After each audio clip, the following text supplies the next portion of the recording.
ਵਾਹਿਗੁਰੂ जी का खालसा वाहिगुरू जी की फतेह। प्रोग्राम इतिहास के पन्निਆਂ ਵਿੱਚ विश्व भर ਦੇ ਸਰੋਤਿਆਂ ਦਾ ਸਵਾਗਤ ਹੈ। ਅੱਜ ਦੇ ਇਸ ਪ੍ਰੋਗਰਾਮ ਦੇ ਵਿੱਚ ਗੱਲਬਾਤ ਕਰਾਂਗੇ ਗੁਰੂ ਗੋਬਿੰਦ ਸਿੰਘ ਮਹਾਰਾਜ ਜੀ ਦੇ ਸਭ ਤੋਂ ਵੱਡੇ ਸਾਹਿਬਜ਼ਾਦੇ ਬਾਬਾ ਅਜੀਤ ਸਿੰਘ ਜੀ ਹੋਰਾਂ ਦੇ ਬਾਬਤ, ਕਿਉਂਕਿ ਅੱਜ ਉਹਨਾਂ ਦਾ ਜਨਮ ਦਿਹਾੜਾ ਸਮੁੱਚੇ ਵਿਸ਼ਵ ਭਰ ਦੇ ਵਿੱਚ ਸੰਗਤਾਂ ਸ਼ਰਧਾ ਸਤਿਕਾਰ ਦੇ ਨਾਲ ਮਨਾ ਰਹੀਆਂ ਨੇ। ਬਾਬਾ ਅਜੀਤ ਸਿੰਘ ਜੀ ਦੇ ਸਮੁੱਚੇ ਜੀਵਨ ਦੇ ਉੱਤੇ ਗੱਲਬਾਤ ਕਰਾਂਗੇ ਅਤੇ ਉਹਦੇ ਵਿੱਚ ਉਹਨਾਂ ਦੀ ਬਹਾਦਰੀ ਦਾ ਜ਼ਿਕਰ ਅਤੇ ਹੋਰ ਘਟਨਾਵਾਂ ਦਾ ਵੀ ਜ਼ਿਕਰ ਹੋਵੇਗਾ। ਸੋ ਸਾਡੇ ਨਾਲ ਨੇ ਸਿੰਘ ਸਾਹਿਬ ਗਿਆਨੀ ਅਮਰਿੰਦਰ ਸਿੰਘ ਜੀ। ਸੋ ਉਹਨਾਂ ਨਾਲ ਫਤਿਹ ਦੀ ਸਾਂਝ ਪਾਉਂਦੇ ਹਾਂ ਤੇ ਪ੍ਰੋਗਰਾਮ ਦੀ ਸ਼ੁਰੂਆਤ ਕਰਦੇ ਹਾਂ। ਸਿੰਘ ਸਾਹਿਬ ਜੀ, ਵਾਹਿਗੁਰੂ ਜੀ ਕਾ ਖਾਲਸਾ ਵਾਹਿਗੁਰੂ ਜੀ ਕੀ ਫਤਿਹ। ਵਾਹਿਗੁਰੂ ਜੀ ਕੀ ਫਤਿਹ। ਸਿੰਘ ਸਾਹਿਬ ਜੀ, ਸਵਾਗਤ ਹੈ ਤੁਹਾਡਾ ਪ੍ਰੋਗਰਾਮ ਇਤਿਹਾਸ ਦੇ ਪੰਨਿਆਂ ਵਿੱਚ।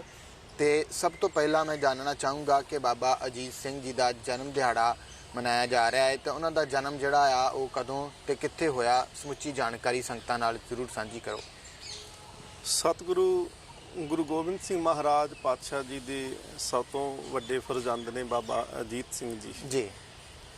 ਧੰਨ ਗੁਰੂ ਗੋਬਿੰਦ ਸਿੰਘ ਮਹਾਰਾਜ ਪਾਤਸ਼ਾਹ ਜੀ ਆਪਣੇ ਜੀਵਨ ਕਾਲ ਦੇ ਵਿੱਚ ਜਿਹੜੀ ਪਹਿਲੀ ਜੰਗ ਲੜਦੇ ਨੇ ਜੀ, ਉਸ ਜੰਗ ਨੂੰ ਕਹਿੰਦੇ ਹਨ ਭੰਗਾਣੀ ਦਾ ਯੁੱਧ। ਜੀ। ਗੁਰੂ ਗੋਬਿੰਦ ਸਿੰਘ ਸੱਚੇ ਪਾਤਸ਼ਾਹ ਮਹਾਰਾਜ ਕੁਝ ਕਾਰਨਾਂ ਦੇ ਕਰਕੇ ਇਸ ਇਲਾਕੇ ਦੇ ਵਿੱਚ ਆਉਂਦੇ ਨੇ, ਜਿਹੜਾ ਹਿਮਾਚਲ ਦਾ ਇਲਾਕਾ ਇਹਨੂੰ ਗਿਣਿਆ ਜਾਂਦਾ ਹੈ। ਤੇ ਜਮਨਾ ਦਾ ਜਿਹੜਾ ਇਹ ਬਹੁਤ ਖੂਬਸੂਰਤ ਤੱਟ ਹੈ। ਸਤਿਗੁਰੂ ਸੱਚੇ ਪਾਤਸ਼ਾਹ ਮਹਾਰਾਜ ਇੱਥੇ ਇੱਕ ਨਗਰ ਵਸਾਉਂਦੇ ਨੇ, ਜਿਸ ਨਗਰ ਦਾ ਨਾਮ ਰੱਖਿਆ ਜਾਂਦਾ ਹੈ ਪਾਉਂਟਾ। ਜੀ। ਮਹਾਰਾਜ ਨੇ ਆਪਣੀ ਬਾਣੀ ਦੇ ਵਿੱਚ ਵੀ ਇਸ ਦਾ ਜ਼ਿਕਰ ਕੀਤਾ ਹੈ। ਜੀ। ਗੁਰੂ ਗੋਬਿੰਦ ਸਿੰਘ ਮਹਾਰਾਜ ਸੱਚੇ ਪਾਤਸ਼ਾਹ ਜੀ ਦਾ ਇੱਥੇ ਫਿਰ ਭੰਗਾਣੀ ਦਾ ਜਿਹੜਾ ਮੈਦਾਨ ਸੀ, ਉਸ ਮੈਦਾਨ ਦੇ ਵਿੱਚ ਸਤਿਗੁਰੂ ਮਹਾਰਾਜ ਜੀ ਦਾ ਰਾਜਾ ਹਰੀ ਚੰਦ, ਬਿਲਾਸਪੁਰ ਦੇ ਰਾਜੇ ਭੀਮ ਚੰਦ ਇਤਿਆਦਿਕ ਜਿਹੜੇ ਨੇ, ਉਹਨਾਂ ਦੇ ਨਾਲ ਸਤਿਗੁਰੂ ਮਹਾਰਾਜ ਸੱਚੇ ਪਾਤਸ਼ਾਹ ਜੀ ਦਾ ਜੰਗ ਹੁੰਦਾ ਹੈ। ਜੰਗ ਦੇ ਵਿੱਚ ਸਤਿਗੁਰੂ ਗੁਰੂ ਗੋਬਿੰਦ ਸਿੰਘ ਮਹਾਰਾਜ ਪਾਤਸ਼ਾਹ ਜੀ ਦੀ ਫਤਿਹ ਹੁੰਦੀ ਹੈ। ਹਰੀ ਚੰਦ ਰਾਜਾ ਇਸ ਜੰਗ ਦੇ ਵਿੱਚ ਜਿਹੜਾ ਹੈ ਉਹ ਮਾਰਿਆ ਜਾਂਦਾ ਹੈ। ਜੀ। ਸਤਿਗੁਰੂ ਸੱਚੇ ਪਾਤਸ਼ਾਹ ਮਹਾਰਾਜ ਇਸ ਜੰਗ ਦੀ ਸਮਾਪਤੀ ਤੋਂ ਬਾਅਦ ਜਦੋਂ ਵਾਪਸ ਪਰਤ ਕੇ ਪੌਂਟੇ ਆਉਂਦੇ ਨੇ, ਜੀ, ਜਿਹਨੂੰ ਅਸੀਂ ਪੌਂਟਾ ਸਾਹਿਬ ਆਖਦੇ ਹਾਂ। ਜੀ। ਤੇ ਸਤਿਗੁਰੂ ਮਹਾਰਾਜ ਜੀ ਨੂੰ ਪਹੁੰਚਣ ਤੇ ਪਤਾ ਲੱਗਦਾ ਹੈ, ਖਬਰ ਮਿਲਦੀ ਹੈ ਕਿ ਮਹਾਰਾਜ ਪਾਤਸ਼ਾਹ ਜੀ ਆਪ ਜੀ ਦੇ ਮਹਿਲ ਉਸ ਵੇਲੇ ਨਾਮ ਜੀਤੋ ਹੈ ਤੇ ਬਾਅਦ ਵਿੱਚ ਅੰਮ੍ਰਿਤ ਸੰਚਾਰ ਤੋਂ ਬਾਅਦ ਜੀਤ ਕੌਰ ਹੈ। ਜੀ। ਤੇ ਮਹਾਰਾਜ ਜੀ ਆਪ ਜੀ ਦੀ ਸੁਪਤਨੀ, ਆਪ ਜੀ ਦੇ ਮਹਿਲ ਮਾਤਾ ਜੀਤੋ ਜੀ ਦੀ ਕੁੱਖੋਂ ਸਾਹਿਬਜ਼ਾਦੇ ਨੇ ਜਨਮ ਲਿਆ ਹੈ। ਜੀ। ਸਤਿਗੁਰੂ ਸੱਚੇ ਪਾਤਸ਼ਾਹ ਮਹਾਰਾਜ ਪਹਿਲੀ ਜੰਗ ਸੀ ਉਹਨੂੰ ਜਿੱਤ ਕਰਕੇ ਵਾਪਸ ਆਏ ਤੇ ਮਹਾਰਾਜ ਨੇ ਉਸ ਜਿੱਤ ਦੇ ਕਰਕੇ ਹੀ ਆਪਣੇ ਸੁਪੁੱਤਰ ਦਾ ਨਾਮ ਜਿਹੜਾ ਹੈ ਉਹ ਅਜੀਤ ਸਿੰਘ ਰੱਖਿਆ ਹੈ। ਜਿਹੜਾ ਨਾਮ ਸੰਸਕਾਰ ਹੈ ਉਹ ਮਤਲਬ ਨਾਮ ਸੰਸਕਾਰ ਉਸ ਦਿਨ ਹੋਇਆ, ਅਜੀਤ ਸਿੰਘ ਨਾਮ ਰੱਖਿਆ ਗਿਆ। ਜੀ। ਹਾਲਾਂਕਿ ਇਹ ਸਿੰਘ ਨਾਮ ਜਿਹੜੇ ਨੇ ਜਾਂ ਕੌਰ ਨਾਮ ਜਿਹੜੇ ਨੇ ਜੀ, ਉਹ ਪਹਿਲਾਂ ਵੀ ਪ੍ਰਚਲਿਤ ਨੇ। ਗੁਰੂ ਅੰਗਦ ਦੇਵ ਮਹਾਰਾਜ ਜੀ ਦੇ ਮਾਤਾ ਜੀ, ਉਹਨਾਂ ਦਾ ਨਾਮ ਦਇਆ ਕੌਰ ਹੈ। ਕੌਰ ਸ਼ਬਦ ਪਹਿਲਾਂ ਵੀ ਵਰਤਿਆ ਜਾਂਦਾ ਸੀ। ਜੀ। ਜੀ। ਸਿੰਘ ਸ਼ਬਦ ਵੀ ਪਹਿਲਾਂ ਵਰਤਿਆ ਜਾਂਦਾ ਸੀ। ਬਹੁਤ ਸਾਰੇ ਰਾਜਪੂਤ ਘਰਾਣੇ ਨੇ, ਜਿਵੇਂ ਧੰਨ ਗੁਰੂ ਹਰਕ੍ਰਿਸ਼ਨ ਮਹਾਰਾਜ ਦਿੱਲੀ ਜਾਂਦੇ ਨੇ ਤੇ ਉਹ ਰਾਜਾ ਜੈ ਸਿੰਘ ਦਾ ਬੰਗਲਾ ਹੈ। ਜੀ। ਜੀ। ਜੈ ਸਿੰਘ ਦਾ ਅੱਗੇ ਪੁੱਤਰ ਰਾਜਾ ਰਾਮ ਸਿੰਘ ਹੈ। ਸੋ ਸਿੰਘ ਤੇ ਕੌਰ ਸ਼ਬਦ ਜਿਹੜਾ ਹੈ ਸ਼ਬਦਾਂ ਦੀ ਵਰਤੋਂ ਪਹਿਲਾਂ ਵੀ ਵਰਤਿਆ ਜਾਂਦਾ ਸੀ। ਪਰ ਮਹਾਰਾਜ ਜੀ ਨੇ ਜਦੋਂ ਪਹਿਲਾ ਅੰਮ੍ਰਿਤ ਸੰਚਾਰ ਕੀਤਾ ਹੈ 1699, ਉਦੋਂ ਪੱਕੇ ਤੌਰ ਤੇ ਕਰ ਦਿੱਤਾ ਕਿ ਸਿੱਖਾਂ ਦੇ ਵਾਸਤੇ ਇਹ ਨਾਮ ਜਿਹੜਾ ਹੈ ਸਿੰਘ ਤੇ ਕੌਰ ਇਹ ਪੱਕੇ ਤੌਰ ਤੇ ਰੱਖ ਦਿੱਤਾ ਗਿਆ ਹੈ। ਜੀ। ਜੀ। ਜੀ। ਸੋ ਸਤਿਗੁਰੂ ਸੱਚੇ ਪਾਤਸ਼ਾਹ ਮਹਾਰਾਜ ਪੌਂਟਾ ਸਾਹਿਬ ਦੀ ਉਹ ਪਾਵਨ ਧਰਤੀ ਹੈ, ਜਿੱਥੇ ਮਹਾਰਾਜ ਜੀ ਦੇ ਸਭ ਤੋਂ ਵੱਡੇ ਸਾਹਿਬਜ਼ਾਦੇ ਸਪੂਤ ਧੰਨ ਬਾਬਾ ਅਜੀਤ ਸਿੰਘ ਜੀ ਦਾ ਪ੍ਰਕਾਸ਼ ਹੁੰਦਾ ਹੈ, ਜਨਮ ਹੁੰਦਾ ਹੈ। ਜੀ। ਔਰ ਇਹ ਥਾਂ ਬਹੁਤ ਹੀ ਸਤਿਗੁਰੂ ਮਹਾਰਾਜ ਜੀ ਨੇ ਇੱਕ ਦ੍ਰਿਸ਼ਟੀਕੋਣ ਰੱਖਿਆ ਸਾਹਿਤ ਦੇ ਪੱਖੋਂ ਵੀ। ਜੀ। ਕਿ ਨਾਲ ਜਦੋਂ ਜਮਨਾ ਉਸ ਜਗ੍ਹਾ ਤੋਂ ਖਹਿ ਕੇ ਲੰਘਦੀ ਹੈ, ਜਿਸ ਸਥਾਨ ਤੇ ਸਤਿਗੁਰੂ ਮਹਾਰਾਜ ਜੀ ਦਾ ਪਾਵਨ ਸਥਾਨ ਹੈ, ਤੇ ਤੁਸੀਂ ਜਾ ਕੇ ਦੇਖੋ ਕਿ ਆਸੇ-ਪਾਸੇ ਜਦੋਂ ਦੇਖੋਗੇ ਤੇ ਜਮਨਾ ਦੀ ਆਵਾਜ਼ ਬਹੁਤ ਜ਼ਿਆਦਾ ਆਉਂਦੀ ਹੈ। ਜੀ। ਪਰ ਜਿੱਥੇ ਸਤਿਗੁਰੂ ਮਹਾਰਾਜ ਜੀ ਨੇ ਉੱਥੇ ਬਾਣੀ ਵੀ ਬਹੁਤ ਰਚੀ, ਜਾਪ ਸਾਹਿਬ ਤੇ ਸੋਈਆਂ ਇਤਿਆਦਿਕ ਹੋਰ ਬਹੁਤ ਬਾਣੀਆਂ ਦੀ ਰਚਨਾ ਉੱਥੇ ਹੋਈ। 52 ਕਵੀ ਜਿਹੜੇ ਸਨ ਉਹ ਉੱਥੇ ਸਤਿਗੁਰੂ ਮਹਾਰਾਜ ਜੀ ਦੀ ਹਜ਼ੂਰੀ ਵਿੱਚ ਬੈਠ ਕੇ ਸਾਹਿਤ ਦੀ ਰਚਨਾ ਕਰਿਆ ਕਰਦੇ ਸਨ। ਸਤਿਗੁਰੂ ਮਹਾਰਾਜ ਉਹਨਾਂ ਤੋਂ ਵੱਖ-ਵੱਖ ਵਿਸ਼ਿਆਂ ਦੇ ਉੱਪਰ ਕਵਿਤਾ ਜਿਹੜੀ ਸੀ ਉਹ ਲਿਖਵਾਇਆ ਕਰਦੇ ਸੀ। ਜੀ। ਸੋ ਇਹ ਸਤਿਗੁਰੂ ਮਹਾਰਾਜ ਜੀ ਨੇ ਬੜਾ ਸੂਝ ਦੇ ਭਰਿਆ ਜਿਹੜਾ ਸੀ ਸਤਿਗੁਰੂ ਮਹਾਰਾਜ ਜੀ ਦਾ ਫੈਸਲਾ ਸੀ ਕਿ ਅਸਥਾਨ ਵਸਾਉਣਾ, ਔਰ ਇਸੇ ਸਥਾਨ ਤੇ ਸਤਿਗੁਰੂ ਮਹਾਰਾਜ ਅਨੰਦਪੁਰ ਸਾਹਿਬ ਤੋਂ ਵੀ ਆਏ ਤੇ ਸਨ 1687 ਦੇ ਵਿੱਚ ਜਨਵਰੀ ਦੇ ਅੰਦਰ ਜੀ। ਧੰਨ ਗੁਰੂ ਗੋਬਿੰਦ ਸਿੰਘ ਮਹਾਰਾਜ ਤੇ ਮਾਤਾ ਜੀਤੋ ਜੀ ਦੇ ਗ੍ਰਹਿ ਵਿਖੇ ਸਾਹਿਬਜ਼ਾਦਾ ਬਾਬਾ ਅਜੀਤ ਸਿੰਘ ਜੀ ਦਾ ਪ੍ਰਕਾਸ਼ ਹੁੰਦਾ ਹੈ। ਜੀ ਬਿਲਕੁਲ। ਸੋ ਸਿੰਘ ਸਾਹਿਬ ਜੀ, ਜੇ ਗੱਲ ਕਰੀਏ ਬਾਬਾ ਅਜੀਤ ਸਿੰਘ ਜੀ ਦੇ ਵਿਦਿਆ ਦੀ, ਬਚਪਨ ਦੀ, ਤਾਂ ਬਚਪਨ ਕਿਵੇਂ ਬੀਤਿਆ ਤੇ ਵਿਦਿਆ ਦੀ ਪ੍ਰਾਪਤੀ ਜਿਹੜੀ ਆ ਉਹਨਾਂ ਨੇ ਕਿਹਨਾਂ ਕੋਲੋਂ ਕੀਤੀ? ਦੇਖੋ ਜੀ, ਜਦੋਂ ਗੁਰੂ ਅਰਜਨ ਦੇਵ ਮਹਾਰਾਜ ਜੀ ਦੀ ਸ਼ਹਾਦਤ ਹੋ ਜਾਂਦੀ ਹੈ ਜੀ, ਤੇ ਗੁਰੂ ਅਰਜਨ ਦੇਵ ਮਹਾਰਾਜ ਜੀ ਜਾਣ ਲੱਗਿਆ ਜਦੋਂ ਅੰਮ੍ਰਿਤਸਰ ਤੋਂ ਲਾਹੌਰ ਜਾਂਦੇ ਨੇ ਸ਼ਹਾਦਤ ਦੇ ਵਾਸਤੇ, ਉਸ ਵੇਲੇ ਸਤਿਗੁਰੂ ਮਹਾਰਾਜ ਕਹਿ ਕੇ ਗਏ ਸੀ ਕਿ ਅੱਜ ਤੋਂ ਬਾਅਦ ਇਕੱਲਾ ਸ਼ਾਂਤਮਈ ਹੀ ਨਹੀਂ ਰਹਿਣਾ, ਜੇ ਕਿਸੇ ਨੂੰ ਜਿਸ ਭਾਸ਼ਾ ਦੀ ਸਮਝ ਆਉਂਦੀ ਹੈ ਉਹਨੂੰ ਉਸੇ ਦੀ ਭਾਸ਼ਾ ਵਿੱਚ ਉੱਤਰ ਵੀ ਦੇਣਾ ਜਿਹੜਾ ਹੈ ਉਹ ਲਾਜ਼ਮੀ ਹੋ ਚੁੱਕਿਆ ਹੈ। ਸੋ ਇਸ ਕਰਕੇ ਗੁਰੂ ਹਰਗੋਬਿੰਦ ਸਾਹਿਬ ਮਹਾਰਾਜ ਤੋਂ ਹੀ ਸ਼ਸਤਰ ਵਿਦਿਆ, ਹਾਲਾਂਕਿ ਸ਼ਸਤਰਾਂ ਦੀ, ਘੋੜਸਵਾਰੀ ਦੀ ਗੱਲ ਤਾਂ ਅਸੀਂ ਸਤਿਗੁਰਾਂ ਦੇ ਜੀਵਨ 'ਚ ਪਹਿਲਾਂ ਵੀ ਦੇਖਦੇ ਹਾਂ। ਗੁਰੂ ਅੰਗਦ ਦੇਵ ਮਹਾਰਾਜ ਪਾਤਸ਼ਾਹ ਜੀ, ਉਹ ਵੀ ਮੱਲ ਅਖਾੜਾ ਉਹਨਾਂ ਨੇ ਬਣਾ ਕੇ ਰੱਖਿਆ, ਭਲਵਾਨਾਂ ਦੇ ਯੁੱਧ ਕਰਾਉਣੇ, ਜ਼ੋਰ ਕਰਾਉਣਾ। ਔਰ ਸਤਿਗੁਰੂ ਗੁਰੂ ਅਰਜਨ ਦੇਵ ਮਹਾਰਾਜ ਜੀ ਦਾ ਮੌ ਸਾਹਿਬ ਆਨੰਦ ਕਾਰਜ ਹੋਇਆ। ਗੁਰੂ ਅਰਜਨ ਦੇਵ ਮਹਾਰਾਜ ਜੀ ਨੂੰ ਉੱਥੇ ਕਿਹਾ ਗਿਆ ਕਿ ਕਿੱਲਾ ਪੁੱਟਿਆ ਜਾਵੇ। ਮਹਾਰਾਜ ਜੀ ਨੇ ਉੱਥੇ ਨੇਜਾਬਾਜੀ ਦਾ ਜ਼ੋਰ ਦਿਖਾਇਆ, ਹਾਲਾਂਕਿ ਉਹ ਕਿੱਲਾ ਨਹੀਂ ਸੀ, ਇੱਕ ਦਰਖਤ ਨੂੰ ਬਿਲਕੁਲ ਉੱਪਰੋਂ ਐਵੇਂ ਘੜ ਦਿੱਤਾ ਗਿਆ ਸੀ ਕਿ ਜਿਵੇਂ ਕਿੱਲਾ ਹੋਵੇ। ਪਰ ਸਤਿਗੁਰੂ ਮਹਾਰਾਜ ਪਾਤਸ਼ਾਹ ਜੀ ਇੰਨੇ ਜ਼ੋਰ ਦੇ ਨਾਲ ਵਰਸ਼ਾ ਜਿਹੜਾ ਸੀ ਉਸ ਕਿੱਲੇ ਦੇ ਵਿੱਚ, ਉਸ ਦਰਖਤ ਦੀ ਜੜ ਦੇ ਵਿੱਚ ਮਾਰਿਆ ਕਿ ਜੜ ਤੱਕ ਉਹ ਦਰਖਤ ਜਿਹੜਾ ਸੀ ਉਹ ਪੁੱਟਿਆ ਗਿਆ। ਉੱਥੇ ਸਤਿਗੁਰੂ ਮਹਾਰਾਜ ਜੀ ਦਾ ਘੋੜਾ ਜਿਹੜਾ ਹੈ ਉਹ ਵੀ ਸ਼ਹੀਦ ਹੋ ਜਾਂਦਾ ਹੈ, ਉਹ ਵੀ ਮਾਰਿਆ ਜਾਂਦਾ ਹੈ। ਸੋ ਸਤਿਗੁਰੂ ਸੱਚੇ ਪਾਤਸ਼ਾਹ ਮਹਾਰਾਜ ਜੀ ਦੇ ਘਰ ਸ਼ਸਤਰ ਵਿਦਿਆ ਦਾ ਰੁਝਾਨ ਸੀ, ਔਰ ਇਸੇ ਕਰਕੇ ਹੀ ਬਚਪਨ ਤੋਂ ਹੀ ਗੁਰੂ ਗੋਬਿੰਦ ਸਿੰਘ ਮਹਾਰਾਜ ਜੀ, ਦੇਖੋ ਜਦੋਂ ਸਾਹਿਬਜ਼ਾਦੇ ਦਾ ਪ੍ਰਕਾਸ਼ ਹੁੰਦਾ ਹੈ ਤੇ ਮਹਾਰਾਜ ਉਦੋਂ ਪਹਿਲੀ ਜੰਗ ਜਿੱਤ ਕੇ ਆਉਂਦੇ ਪਏ ਨੇ।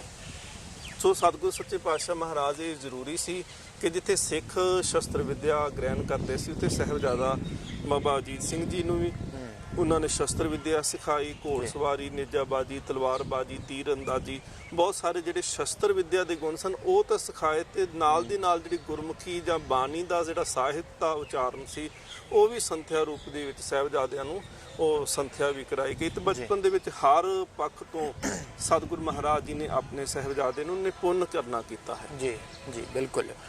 ਸੋ ਸਿੰਘ ਸਾਹਿਬ ਜੀ, ਜੇ ਗੱਲ ਕਰੀਏ, ਜਿਵੇਂ ਇਤਿਹਾਸਕ ਜ਼ਿਕਰ ਵੀ ਮਿਲਦਾ ਹੈ ਕਿ ਬਾਬਾ ਅਜੀਤ ਸਿੰਘ ਹੋਰਾਂ ਦੀ ਇੱਕ ਬਹਾਦਰੀ ਦੀ ਘਟਨਾ ਜਿਹੜੀ ਜਿਹਦਾ ਇਤਿਹਾਸ ਜਿਹੜਾ ਆ ਉਹ ਮਿਲਦਾ ਆ, ਉਹ ਕੀ ਘਟਨਾ ਸੀਗੀ ਤੇ ਕਿਵੇਂ ਬਹਾਦਰੀ ਜਿਹੜੀ ਆ ਉਹ ਬਾਬਾ ਜੀ ਨੇ ਦਿਖਾਈ ਸੀਗੀ ਜਦੋਂ ਕਹਿੰਦੇ ਕਿਸੇ ਬ੍ਰਾਹਮਣ ਦੀ ਪਤਨੀ ਨੂੰ ਜਿਹੜਾ ਆ ਉਹ ਉਠਾ ਕੇ ਕੁਝ ਲੋਕ ਲੈ ਗਏ ਸੀ? ਸਤਿਗੁਰੂ ਸੱਚੇ ਪਾਤਸ਼ਾਹ ਮਹਾਰਾਜ ਜੀ ਦੇ ਘਰ 'ਚ ਜਿਸ ਤਰ੍ਹਾਂ ਸ਼ਸਤਰ ਵਿਦਿਆ ਦੀ ਆਪਾਂ ਪਹਿਲਾਂ ਵੀ ਗੱਲ ਕਰਦੇ ਹਾਂ ਕਿ ਗੁਰੂ ਤੇਗ ਬਹਾਦਰ ਮਹਾਰਾਜ ਸਭ ਤੋਂ ਪਹਿਲਾਂ ਛੋਟੀ ਉਮਰ 'ਚ ਜਿਹੜਾ ਹੈ ਉਹ ਜੰਗ ਦੇ ਵਿੱਚ ਹਿੱਸਾ ਲੈਂਦੇ ਨੇ। ਕਰਤਾਰਪੁਰ ਦੀ ਜੰਗ ਹੁੰਦੀ ਹੈ, ਜਲੰਧਰ ਦੇ ਕੋਲ ਕਰਤਾਰਪੁਰ ਹੈ। ਇਸੇ ਤਰ੍ਹਾਂ ਗੁਰੂ ਘਰ ਦੇ ਵਿੱਚ ਇਹ ਨਹੀਂ ਸੀ ਕਿ ਕੋਈ ਉਮਰ ਕਰਕੇ ਛੋਟਾ ਹੈ ਤੇ ਉਹ ਜੰਗ ਦੇ ਵਿੱਚ ਹਿੱਸਾ ਨਹੀਂ ਲੈ ਸਕਦਾ ਜਾਂ ਉਹਨੂੰ ਬਹਾਦਰੀ ਦਾ ਜ਼ੋਹਰ ਦਿਖਾਉਣ ਦਾ ਕੋਈ ਅਧਿਕਾਰ ਨਹੀਂ ਹੈ। ਸਤਿਗੁਰੂ ਸੱਚੇ ਪਾਤਸ਼ਾਹ ਮਹਾਰਾਜ ਦੇ ਦਰ ਦੇ ਉੱਤੇ ਸਨ 1699 ਮਈ ਦਾ ਮਹੀਨਾ ਹੈ ਤੇ ਸਤਿਗੁਰੂ ਮਹਾਰਾਜ ਜੀ ਦੇ ਦਰਬਾਰ ਦੇ ਵਿੱਚ ਇੱਕ ਗਰੀਬ ਨਿਮਾਣਾ ਜਾਂ ਬ੍ਰਾਹਮਣ ਜਿੰਦਾ ਨਾਂ ਇਤਿਹਾਸ ਨੇ ਦੇਵਦਾਸ ਲਿਖਿਆ ਹੈ।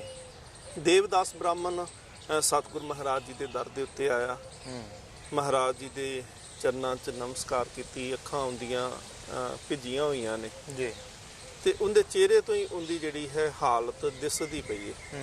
ਸਤਿਗੁਰੂ ਮਹਾਰਾਜ ਜੀ ਦੇ ਚਰਨਾਂ ਵਿੱਚ ਆ ਕਰਕੇ ਉਹਨੇ ਨਮਸਕਾਰ ਕੀਤੀ। ਮਹਾਰਾਜ ਸੱਚੇ ਪਾਤਸ਼ਾਹ ਜੀ ਨੂੰ ਅੱਖ ਨਾ ਕੀਤਾ, ਕਹਿਣ ਲੱਗੇ, ਮਹਾਰਾਜ ਮੈਂ ਗਰੀਬ ਹਾਂ, ਮੈਂ ਨਿਮਾਣਾ ਹਾਂ, ਮੈਂ ਬੱਸੀ ਪਿੰਡ ਦਾ ਰਹਿਣ ਵਾਲਾ ਹਾਂ।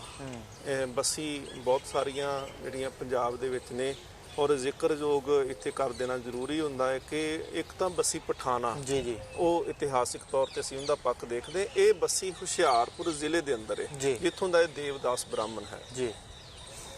ਮਹਾਰਾਜ ਮੈਂ ਹੁਸ਼ਿਆਰਪੁਰ ਜ਼ਿਲ੍ਹੇ ਤੋਂ ਆਇਆ ਹਾਂ, ਬੱਸੀ ਮੇਰਾ ਨਗਰ ਹੈ ਤੇ ਉੱਥੋਂ ਦਾ ਪਠਾਨ ਜਿਹੜੇ ਨੇ ਉਹ ਬੜੇ ਜ਼ਾਬਰ ਨੇ ਤੇ ਉਹਨਾਂ ਪਠਾਨਾਂ ਨੇ ਨਾਲੇ ਤਾਂ ਮੇਰੇ ਉੱਤੇ ਜ਼ੁਲਮ ਕੀਤਾ, ਮੈਨੂੰ ਕੁੱਟਿਆ ਮਾਰਿਆ, ਔਰ ਨਾਲ ਹੀ ਮੇਰੀ ਘਰ ਦੀ ਜਿਹੜੀ ਹੈ ਉਹਨੂੰ ਵੀ ਜ਼ਬਰੀ ਚੁੱਕ ਕੇ ਲੈ ਕੇ ਗਏ ਨੇ। ਉਸ ਪਠਾਨ ਦਾ ਨਾਮ ਜ਼ਾਬਰ ਖਾਂ ਇਤਿਹਾਸ ਦੇ ਵਿੱਚ ਲਿਖਿਆ ਮਿਲਦਾ ਹੈ। ਸਤਿਗੁਰੂ ਸੱਚੇ ਪਾਤਸ਼ਾਹ ਮਹਾਰਾਜ ਮੈਂ ਦੇਖਿਆ ਕਿ ਬਹੁਤ ਸਾਰੇ ਲੋਕ ਵੱਡੇ ਨੇ, ਹੈਸੀਅਤ ਵਾਲੇ ਵੀ ਨੇ, ਪਰ ਮੇਰੀ ਫਰਿਆਦ ਕਿਸੇ ਨੇ ਨਹੀਂ ਸੁਣੀ। ਔਰ ਮੈਨੂੰ ਇਹ ਪੂਰਨ ਯਕੀਨ ਭਰੋਸਾ ਹੈ ਕਿ ਗੁਰੂ ਨਾਨਕ ਦਾ ਘਰ ਹੀ ਐਸਾ ਘਰ ਹੈ ਜਿੱਥੇ ਮੇਰੀ ਜਿਹੜੀ ਹੈ ਉਹ ਖਾਹਿਸ਼ ਪੂਰੀ ਹੋ ਸਕਦੀ ਜਾਂ ਮੇਰੇ ਦੁੱਖ ਦਾ ਨਿਵਾਰਨ ਹੋ ਸਕਦਾ ਹੈ। ਸੋ ਸਤਿਗੁਰ ਸੱਚੇ ਪਾਤਸ਼ਾਹ ਮਹਾਰਾਜ ਉਸ ਵੇਲੇ ਆਪਣੇ ਫਰਜ਼ੰਦ ਵੱਡੇ ਸਾਹਿਬਜ਼ਾਦੇ ਬਾਬਾ ਅਜੀਤ ਸਿੰਘ ਜੀ ਤੇ ਨਾਲ 100 ਸਿੰਘਾਂ ਦਾ ਜੱਥਾ ਜਿਹੜਾ ਸੀ ਮਹਾਰਾਜ ਜੀ ਨੇ ਉਹ ਦਿੱਤਾ ਔਰ ਸਾਹਿਬਜ਼ਾਦੇ ਨੂੰ ਹੁਕਮ ਕੀਤਾ ਕਿ ਤੁਸੀਂ ਇਸ ਪੰਡਤ ਦਾ ਜਿਹੜਾ ਪਰਿਵਾਰ ਹੈ, ਬ੍ਰਾਹਮਣ ਦਾ ਪਰਿਵਾਰ, ਦੇਵਦਾਸ ਦੀ ਘਰਵਾਲੀ, ਉਹਨੂੰ ਛੁਡਾ ਕੇ ਵੀ ਲਿਆਉਣਾ ਹੈ ਤੇ ਜਿਹੜੇ ਕੁਕਰਮ ਕਰਨ ਵਾਲੇ ਨੇ ਜਾਂ ਧੱਕਾ ਕਰਨ ਵਾਲੇ ਨੇ ਉਹਨਾਂ ਨੂੰ ਜਾਇਜ਼ ਸਜ਼ਾ ਵੀ ਦੇ ਕੇ ਆਉਣੀ ਹੈ, ਉਹਨਾਂ ਨੂੰ ਸੋਧ ਕੇ ਵੀ ਆਉਣਾ ਹੈ ਜੀ। ਬਾਬਾ ਅਜੀਤ ਸਿੰਘ ਜੀ ਫਿਰ ਬੱਸੀ ਪਿੰਡ ਪਹੁੰਚਦੇ ਨੇ ਔਰ ਜ਼ਾਬਰ ਖਾਨ ਦੀ ਹਵੇਲੀ ਨੂੰ ਘੇਰਾ ਵੀ ਸਤਿਗੁਰੂ ਮਹਾਰਾਜ ਜੀ ਦੇ ਸਪੂਤ ਨੇ ਪਾਉਣਾ ਕੀਤਾ ਜੀ। ਦੇਵਦਾਸ ਦੀ ਜਿਹੜੀ ਪਤਨੀ ਹੈ ਉਹਨੂੰ ਵੀ ਬਾਇਜ਼ਤ ਉਥੋਂ ਰਿਹਾ ਕਰਵਾਇਆ ਔਰ ਜੋ ਬੰਦੀ ਸਜ਼ਾ ਸੀ, ਸੋਧਾ ਸੀ ਜਿਹੜਾ, ਉਹ ਪਠਾਨਾਂ ਦਾ ਜ਼ਾਬਰ ਖਾਨ ਤੇ ਉਹਦੇ ਸਾਥੀਆਂ ਦਾ ਸਾਹਿਬਜ਼ਾਦੇ ਨੇ ਲਾਉਣਾ ਕੀਤਾ। ਇਸ ਤੋਂ ਬਾਅਦ ਵਿੱਚ ਫਿਰ 1700 ਦੇ ਵਿੱਚ ਨਰਮੋਹਗੜ੍ਹ ਦੀ ਜੰਗ ਹੁੰਦੀ ਹੈ ਜੀ। ਨਰਮੋਹਗੜ੍ਹ ਦੇ ਸਥਾਨ ਤੇ ਬਾਬਾ ਅਜੀਤ ਸਿੰਘ ਸਾਹਿਬ ਜੀ ਨੇ ਵੀ ਬਹੁਤ ਫਿਰ ਉੱਥੇ ਬਹਾਦਰੀ ਤੇ ਜ਼ੋਰ ਦਿਖਾਇਆ ਤੇ ਉਸ ਜੰਗ ਦੇ ਵਿੱਚ ਵੀ ਹਿੱਸਾ ਲਿਆ।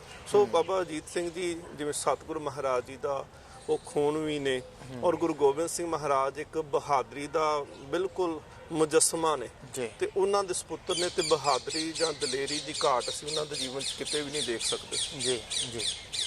ਤੇ ਜਦੋਂ ਸਿੰਘ ਸਾਹਿਬ ਜੀ ਬਾਬਾ ਅਜੀਤ ਸਿੰਘ ਜੀ ਜਿਵੇਂ ਕਿਸੇ ਜੰਗ ਯੁੱਧ ਦੇ ਵਿੱਚ ਹਿੱਸਾ ਲੈ ਕੇ ਪਰਤਦੇ ਸਨ ਜਾਂ ਜਿਵੇਂ ਪਹਿਲਾਂ ਘਟਨਾ ਦਾ ਜ਼ਿਕਰ ਜਿਹੜਾ ਕੀਤਾ ਹੈ, ਤਾਂ ਫਿਰ ਜਦੋਂ ਗੁਰੂ ਸਾਹਿਬ ਨੂੰ ਆ ਕੇ ਮਿਲਦੇ ਸਨ ਤਾਂ ਗੁਰੂ ਸਾਹਿਬ ਕਿਵੇਂ ਉਹਨਾਂ ਨੂੰ ਦੁਲਾਰਦੇ ਸਨ? ਸੁਭਾਵਕ ਹੈ ਕਿ ਜਦੋਂ ਕੋਈ ਰਾਜਾ ਉਹਦੇ ਵੀ ਸੈਨਿਕ ਜਿੱਤ ਕੇ ਆਉਂਦੇ ਆ ਜਾਂ ਉਹਦਾ ਬੇਟਾ ਜਿਹੜਾ ਹੈ ਉਹ ਇਸ ਤਰ੍ਹਾਂ ਦੀ ਬਹਾਦਰੀ ਦਾ ਕੋਈ ਕਰਤੱਵ ਜਿਹੜਾ ਆ ਉਹ ਦਿਖਾਉਂਦਾ ਆ, ਤਾਂ ਸੁਭਾਵਕ ਹੈ ਕਿ ਉਹਨਾਂ ਨੂੰ ਜਿਹੜਾ ਆ ਉਹ ਕਈ ਤਰ੍ਹਾਂ ਦੇ ਖਿਤਾਬ ਦਿੱਤੇ ਜਾਂਦੇ ਆ ਜਾਂ ਹੋਰ। ਜਾਂ ਗੁਰੂ ਮਹਾਰਾਜ ਫਿਰ ਕਿਵੇਂ ਜਿਹੜਾ ਆ ਉਹ ਜਦੋਂ ਆਉਂਦੇ ਸਨ ਤਾਂ ਕੀ ਗੱਲਾਂ ਬਾਤਾਂ ਜਿਹੜੀਆਂ ਹੁੰਦੀਆਂ ਸਨ ਤੇ ਕਿਵੇਂ ਉਹਨਾਂ ਨੂੰ ਅਗਾਂਹ ਵੀ ਇਸੇ ਤਰ੍ਹਾਂ ਦੀ ਬਹਾਦਰੀ ਦਿਖਾਉਣ ਵਾਸਤੇ ਹੀ ਪ੍ਰੇਰਦੇ ਸਨ? ਜਿਵੇਂ ਅਸੀਂ ਬਾਣੀ ਵਿੱਚ ਪੜ੍ਹਦੇ ਹਾਂ ਨਾ, ਨਾਨਕ ਨਦਰੀ ਨਦਰ ਨਿਹਾਲ ਜੀ, ਗੁਰੂ ਜੀ ਦੀ ਦ੍ਰਿਸ਼ਟੀ ਜਿਹੜੀ ਹੈ ਉਹ ਦ੍ਰਿਸ਼ਟੀ ਦੇ ਵਿੱਚੋਂ ਹੀ ਨਿਹਾਲਤਾ ਮਿਲ ਜਾਂਦੀ ਹੈ ਜੀ। ਗੁਰੂ ਅੰਗਦ ਦੇਵ ਸੱਚੇ ਪਾਤਸ਼ਾਹ ਮਹਾਰਾਜ ਗੁਰਤਾ ਗੱਦੀ ਤੇ ਜਿਸ ਵੇਲੇ ਬਿਰਾਜਮਾਨ ਹੋਏ ਸਨ ਜੀ, ਤੇ ਮਹਾਰਾਜ ਜੀ ਦਾ ਜੀਵਨ ਜਦੋਂ ਅਸੀਂ ਪੜ੍ਹਦੇ ਹਾਂ ਤੇ ਉਸ ਜੀਵਨ ਦੇ ਵਿੱਚੋਂ ਸਾਨੂੰ ਮਿਲਦਾ ਹੈ ਕਿ ਸਤਿਗੁਰੂ ਮਹਾਰਾਜ ਪਾਤਸ਼ਾਹ ਬਹੁਤ ਲੰਮਾ ਸਮਾਂ ਜੀ ਮਹਾਰਾਜ ਜੀ ਨੇ ਨੇਤਰ ਬੰਦ ਕਰ ਲੈਣੇ ਤੇ ਬੈਠੇ ਰਹਿਣਾ ਜੀ। ਯਾਦ ਵਿੱਚ ਗੁਰੂ ਨਾਨਕ ਦੇਵ ਮਹਾਰਾਜ ਜੀ ਦੇ ਸਰੂਪ, ਕਿਉਂਕਿ ਸੇਵਾ ਕੀਤੀ ਸੀ ਨਾ, ਮਹਾਰਾਜ ਜੀ ਦੇ ਚਰਨਾਂ ਵਿੱਚ ਰਹੇ 8 ਸਾਲ ਤੋਂ ਤਕਰੀਬਨ ਸਮਾਂ ਜਿਹੜਾ ਬਣਦਾ ਹੈ ਜੀ। ਉਹ ਸਤਿਗੁਰੂ ਮਹਾਰਾਜ ਜੀ ਦੇ ਪ੍ਰਤੱਖ ਦਰਸ਼ਨ ਉਹਨਾਂ ਨੇਤਰਾਂ ਦੇ ਨਾਲ ਨੇਤਰ ਬੰਦ ਕਰਕੇ ਸਤਿਗੁਰੂ ਮਹਾਰਾਜ ਜੀ ਦੀ ਯਾਦ ਦੇ ਵਿੱਚ ਉਹਨਾਂ ਨੇ ਬੈਠ ਜਾਣਾ ਜੀ। ਤੇ ਸੰਗਤ ਜਿਹੜੀ ਹੋਇਆ ਕਰਦੀ ਸੀ ਉਹ ਸਤਿਗੁਰੂ ਮਹਾਰਾਜ ਜੀ ਨੇ ਜਦੋਂ ਬੈਠੇ ਉਹਨਾਂ ਨੇ ਤੇ ਸੰਗਤ ਨੇ ਸਤਿਗੁਰੂ ਮਹਾਰਾਜ ਜੀ ਦੇ ਸਾਹਮਣੇ ਆ ਕੇ ਬੈਠ ਜਾਣਾ ਜੀ। ਸਤਿਗੁਰੂ ਮਹਾਰਾਜ ਜੀ ਨੇ ਜਦੋਂ ਨੇਤਰ ਖੋਲ੍ਹਣੇ ਔਰ ਇਤਿਹਾਸ ਲਿਖਦਾ ਹੈ ਕਿ ਜਿਸ ਉੱਪਰ ਗੁਰੂ ਅੰਗਦ ਦੇਵ ਸੱਚੇ ਪਾਤਸ਼ਾਹ ਮਹਾਰਾਜ ਜੀ ਦੀ ਸਭ ਤੋਂ ਪਹਿਲਾਂ ਨਿਗਾਹ ਪੈਣੀ ਤੇ ਉਹਨੂੰ ਬ੍ਰਹਮ ਦ੍ਰਿਸ਼ਟੀ ਜਾਂ ਬ੍ਰਹਮ ਅਵਸਥਾ ਪ੍ਰਾਪਤ ਹੋ ਜਾਂਦੀ ਸੀ। ਸੋ ਗੁਰੂ ਦੀ ਨਜ਼ਰ ਦੇ ਵਿੱਚ ਹੀ ਸਾਰੀਆਂ ਬਖਸ਼ਿਸ਼ਾਂ ਨੇ। ਇਸੇ ਕਰਕੇ ਅਸੀਂ ਰੋਜ਼ ਪੜ੍ਹਦੇ ਹਾਂ ਜਦੋਂ ਵੀ ਹੁਕਮਨਾਮਾ ਲਿਆ ਜਾਂਦਾ ਕਿ ਦਰਸ਼ਨ ਪਰਸਿਆ ਗੁਰੂ ਕੇ ਜਨਮ ਮਰਨ ਦੁੱਖ ਜਾਏ। ਸੋ ਸਤਿਗੁਰੂ ਸੱਚੇ ਪਾਤਸ਼ਾਹ ਮਹਾਰਾਜ ਜਦੋਂ ਬਾਬਾ ਅਜੀਤ ਸਿੰਘ ਜੀ ਪਹਿਲੀ ਮੁਹਿੰਮ ਤੇ ਜਾਂਦੇ ਨੇ, ਦੇਵਦਾਸ ਦੀ ਪਤਨੀ ਨੂੰ ਛੁਡਾ ਕਰਕੇ ਲੈ ਕੇ ਆਉਂਦੇ ਨੇ ਜੀ, ਔਰ ਸੱਚੇ ਪਾਤਸ਼ਾਹ ਮਹਾਰਾਜ ਜੀ ਦੇ ਸਨਮੁਖ ਜਦੋਂ ਪਹੁੰਚਦੇ ਨੇ ਤੇ ਮਹਾਰਾਜ ਬਲਿਹਾਰ ਜਾਂਦੇ ਨੇ ਜੀ।